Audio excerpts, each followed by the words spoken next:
Welcome to part 7 of Refurbishing a Vintage Model Steamboat. This is all about fitting a steam regulator. And I'm really surprised that no one wrote in to tell me, where's the regulator going to be fitted? Because I did a straight through piping job just with the displacement lubricator, as you can see here. So what I now have to do is modify the T-piece to allow a regulator to fit in the space. And because the superheater outlet is on a flexible piece of copper pipe, I can move this slightly if I need to accommodate the regulator. So firstly, it's time to look at the regulator. This is a slide valve regulator, and I used to sell these via my website. It's very important to get these the right way round. The steam inlet is at the top and the steam outlet is at the bottom. And the reason for this is entirely logical. The disc valve, which is the part that's moved by the arm, needs to be firmly pressed against the port face by the pressure of the steam or compressed air. To help this along, it's fitted with a small spring to start with, but some people pipe it up the wrong way round. And that's the reason I stopped selling these. I used to sell them commercially. I get them from a company called 21st Century Steam.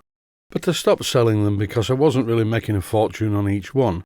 But the real reason for stopping selling them was that I sold one to a customer and he had problems with it. In the first place, he'd piped it the wrong way around and complained when it leaked. They don't really leak much at all, but they will leak slightly if the pressure is very low, and that's a good thing because it keeps the cylinders warm on the steam engine. Here I'm trying to illustrate that they don't really leak. I'm hitting this with about 50 psi, and it only leaks when I move the arm that lets the air out of the other end. I'm going to have to modify this for my application.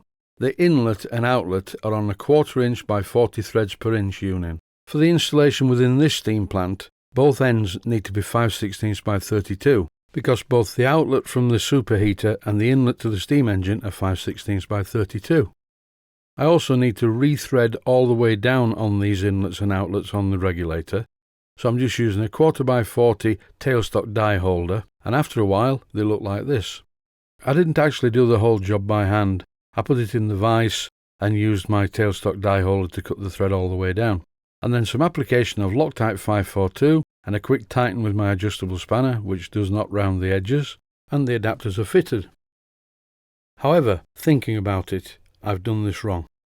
I have not made allowances for this T-piece, so a much easier way of doing it is to remove one of the adapters that I've just fitted, then put the T-piece in the lathe and machine most of it away from one side, and then thread it down the middle, 1/4 by 40. So it looks like this. It's like an L piece, not a T piece. In this clip you can clearly see that I removed one of the adapters from the correct side. This of course is the inlet side. It goes from the superheater to the inlet, which presses down on the slide valve, and as I previously mentioned, it is the pressure of steam that holds the slide valve against the port face. This installation is actually quite tricky. There are a lot of moving parts in a very small area, so I have to turn the slide valve upside down, and now I'm undoing the screw so I can move the position of the control arm, so that this arm moves the central shaft an equal amount at both sides. Not forgetting of course to retighten the little screw before I finish the job. So here's the regulator in its final position, and as you can see it is upside down. Here's the position of the arm, and I'm moving the arm from left to right. I think it's time to put some air into it. So luckily, the little adapter that I made is perfect for putting some air into the boiler, and as you can see, it works very well indeed.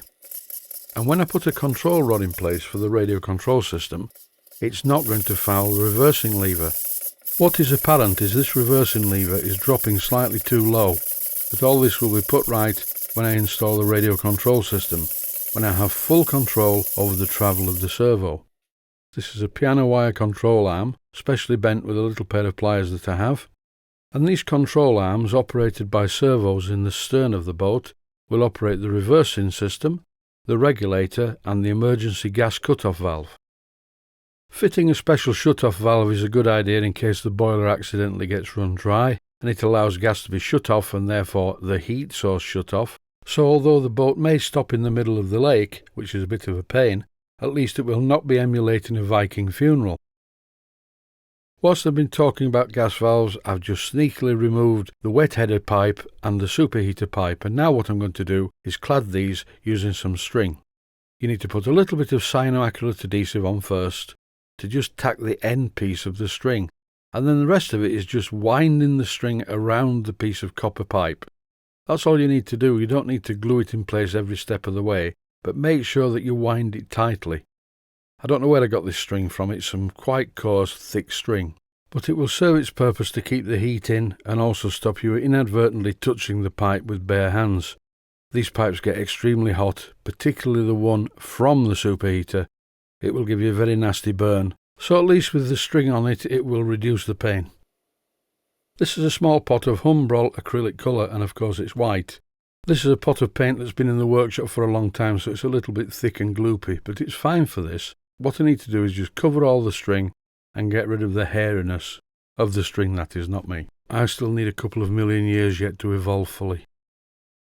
So now both of the pieces of pipe are covered in this thick string and a very good coat of paint, and they should look okay. It's not really important what they look like if they're inside a boat, but I may give them 2 coats, just to bind the string together and make sure it never unravels. So this is a second piece that's been painted, and once it's been painted I have to find a place to put it where it's not going to stick to anything. And what I would normally do is just clamp one of the nuts in the machine vise. And if that makes your eyes water, thanks for watching. I hope you found it useful.